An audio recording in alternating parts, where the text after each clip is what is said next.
खबर शामिल करते हैं सियालकोट से। थाना कोटली लोहारा पुलिस की दबंग कार्रवाई। असला की नुमाइश करने वाले को थाना कोटली लोहारा पुलिस ने पकड़ लिया और मुकदमा भी दर्ज कर लिया। मज़ीद तफसीलात से आगाह करेंगे अली इमरान अपनी इस रिपोर्ट में।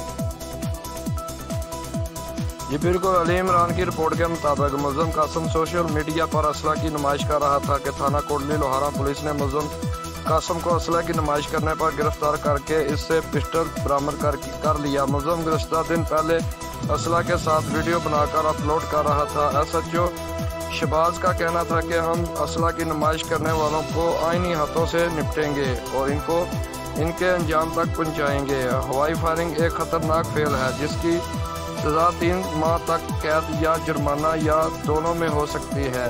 कैमरामैन टीम के साथ अली इमरान, City 5 न्यूज़, सियालकोट।